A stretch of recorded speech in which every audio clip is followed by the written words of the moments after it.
Could Sheldon Richardson be returning to the Cleveland Browns? Let's talk about it.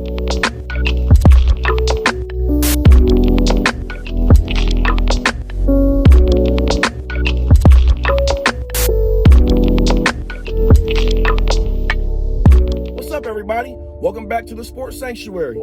I apologize for looking like a country bumpkin bum fuck right now, but it's been a rough couple days in the middle of moving, so my hair ain't cut and I ain't shaved up, but please excuse me.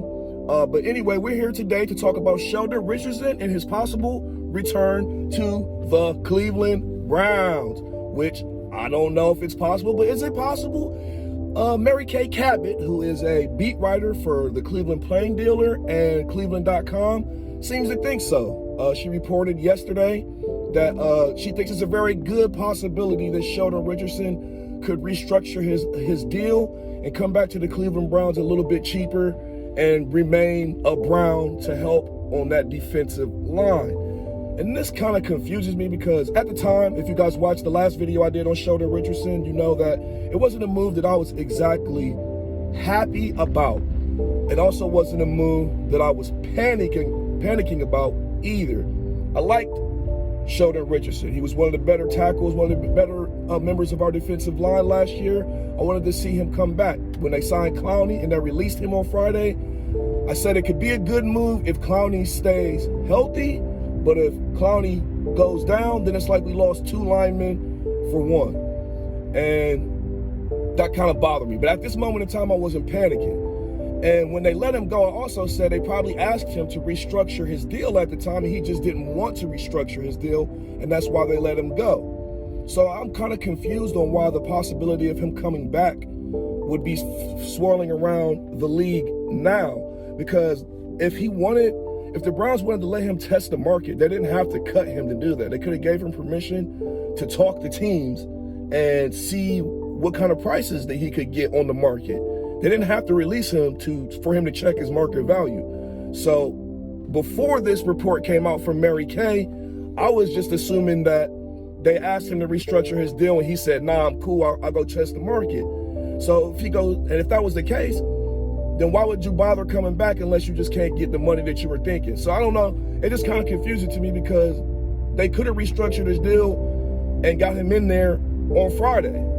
Like with the way that the Browns have been using the avoidable years, well, the whole NFL really, the way front offices have been using avoidable years and restructuring contracts, so it's not affecting the cap this year, and they can kick the can down the road a couple years. I didn't understand why, if he was going to restructure and take a hometown discount, why he just didn't do it then. It didn't make a whole lot of sense to me, and it still doesn't. Would I love to have Sheldon Richardson back at a cheap, more affordable price? You're damn right I would. Who wouldn't? But I just don't see it happening. I hear that the Seahawks have some interest in Sheldon. Other than that, I haven't really been paying attention to the wire, but I did hear that the Seahawks were interested in him. And if he can't get his market value and he comes back, it'll be a quite confusing situation, but like I said, I'm up for it. It doesn't mean it would be great to have him on there going in before the draft. It would be great to have him on the roster after the draft. Just as long as he's on the sideline for us next year, I'm all with it. If he doesn't re-sign though, like I said before, I'm not gonna panic about it until something bad happens with Clowney. Because if Clowney is meant to be Sheldon's replacement, or at least his salary, maybe not the exact position that Sheldon plays, but his salary, if the salaries are meant to replace each other, then I understand that from a business standpoint. But if Clowney's production on the field does not match up with the money that they're paying him, this losing Sheldon Richardson is going to be super bad. It's going to make Cleveland Brown fans all super pissed off, the ones that aren't already pissed off, because believe me, there are a lot of Browns fans who are very upset that they lost Sheldon Richardson for Clowney.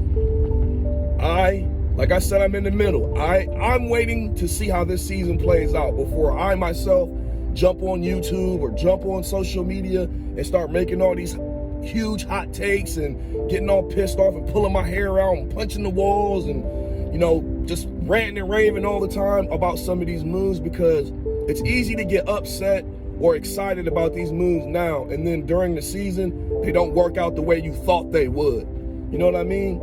But If you're going to ask me if I think Sheldon Richardson is personally going to re-sign with the Cleveland Browns, I'm going to say no, because I feel like I've already said in this video, if he wanted to stay, if he was interested in restructuring his deal and taking less money, he already had an opportunity to do that. So I don't understand why they would release him, let him get his market value, let him try to test the market for his market value, then come back and then just take a home discount. He should already kind of know what his worth was before he got released. That's just the way I see it. But again, I'm just an armchair GM. What do I know? What do you guys think? Is Sheldon Richardson coming back to be a Brown? If so, is that going to make you happy, or do you not care either way?